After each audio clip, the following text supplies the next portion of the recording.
Hello, good morning. তোমরা সবাই কেমন আছো? আবারও চলে এলাম নতুন একটি ব্লগ নিয়ে। তো বড় ভিডিও আমার খুব একটা করা হয় না, সময় পাই না। আর যেহেতু এখন অ্যাক্সিডেন্টের কারণে বসে আছি বাড়িতে, সেই জন্য ভাবলাম যে তোমাদের সাথে একটা সারাদিন শেয়ার করি। তো যাই হোক, ঘুম থেকে ওঠার পরে আমি ছাদে এসেছি। ছাদে এসে মা বলল যে কালকে মোচা হবে, তো সেই জন্য মোচাটা ছাড়িয়ে দিতে, কারণ আমার তো পায়ে লেগে গেছে, তো আমার কিছু করার নেই বসে বসে, তাই জন্য আমি মোচাটাই ছাড়াচ্ছিলাম। বাদ বাকি কাজ আমার শাশুড়ি মা আছে, উনি করছিল সব, আর এছাড়া আদার্স আর কিছু করিনি। আমি বসে বসে যেটুকু যা করা যায় ওটাই করছিলাম। তো মোচাটা ছাড়াচ্ছিলাম, মোচা ছাড়াতে ছাড়াতে গল্প করতে করতে মোটামুটি ওই সময়টা কাটলো। আর তোমরা কে কোথা থেকে দেখছো ভিডিওটা কমেন্টে জানিও প্লিজ, তাহলে আমার বুঝতে সুবিধা হবে যে আমার ভিডিওটা কত দূর অবধি পৌঁছাচ্ছে। আর এটাও জানিও যে কেমন লাগে আমার ভিডিও তোমাদের, ঠিক আছে? আমি এটাই দেখাচ্ছিলাম যে কিভাবে মোজা ছাড়াতে হয়।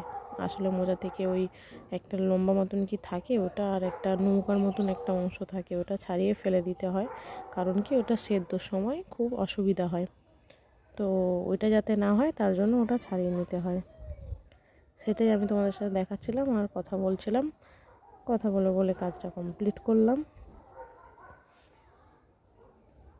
যে দেখো, তোমাদের সাথে কথা বলতে বলতে আমার মোচা ছাড়ানো প্রায় কমপ্লিট।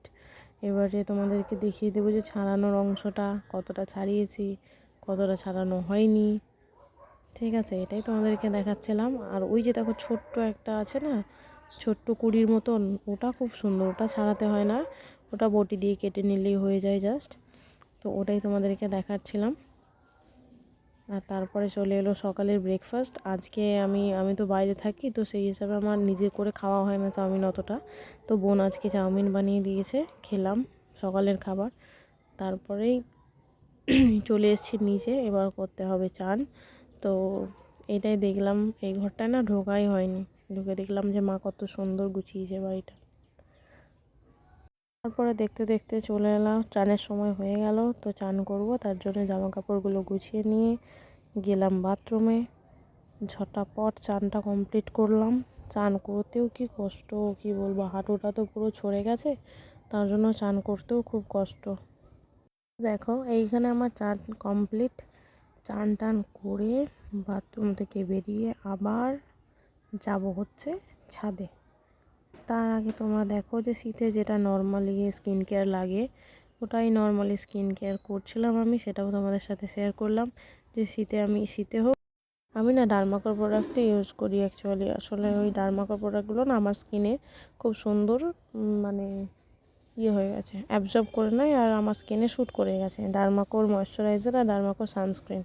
আর এখন রিসেন্ট আমি পিলগ্রিমের একটা ফেস ওয়াশ ইউজ করছি, vitamin C gel face wash. ওটাও কিন্তু সুপার, একদম সুপার, খুব সুন্দর, মানে আমার স্কিনে সুন্দরভাবে অ্যাবজর্ব করে নিয়েছে, উপরন্ত শ্যুট করে গেছে। মানে আমাদেরকে আগেই বললাম যে আমার অ্যাক্সিডেন্ট হয়েছে, যার কারণে আমি বাড়িতে আছি এখন। তোমরা সকলেই জানো যে আমি কাজ করি, তো ওই রকম অবস্থা হাঁটুটার। তারপর ওইটাই মলম টলম লাগিয়ে, মানে চান করার পরে একবার লাগাই, আর তার আগে মানে শোবার সময় একবার লাগাই। তারপরে ওটা হওয়ার পরে খাবার দিল মা, দুপুরের খাবার। এখন রুগী মানুষ আমি, তাই ঝোল ভাত খাচ্ছি কই মাছ দিয়ে, বাকি সব সবজি ছিল ওসব দিয়ে ঝোল আর ভাত। তারপরে বিকালে বেদানা ছিল, মা বললো বেদানাগুলো একটু ছাড়াতে, তাই বেদানাগুলো ছাড়ালাম। বেদানা ছাড়াতে ছাড়াতে আমাদের মিঠু আছে, জানো তো, মিঠু বেদানা খেতে খুব ভালোবাসে। তো মিঠু আমার পাশেই বসেছিল, দিয়ে চিল্লাচ্ছে যে ওকে বেদানা দিতে হবে। তো তারপরে আস্তে আস্তে বেদানাটা ছাড়িয়ে নিয়ে একটু ঢং করলাম বেদানাটা নিয়ে। বেদানাটা না খুব সুন্দর ছিল, মানে এত সুন্দর রস ছিল কি বলবো। দিয়ে মিঠুকে দিয়েছি ওইখানে ছড়িয়ে, আর ও ভেতরে একটা দিয়েছি আর একটু ছড়িয়ে দিয়েছি। ও দেখো এসে খাচ্ছে কি সুন্দর, একটা একটা করে সব কটা খাবে, ফেলবে না একটা, এত ভালোবাসে ও বেদানা খেতে। তোমরা জানিও আমাদের মিঠুকে কেমন লাগলো তোমাদের। মিঠু বলো টাটা, আজকের মতন এইটুকুই। তো তোমরা জানিও যে ভিডিওটা কেমন হয়েছে, যদি বলো যে ঠিকঠাক হয়েছে তাহলে আমি নেক্সট টাইম আরও চেষ্টা করব এই রকম ভিডিও দেওয়ার জন্য। মিঠু টাটা বলে দাও, বলো টাটা সবাইকে।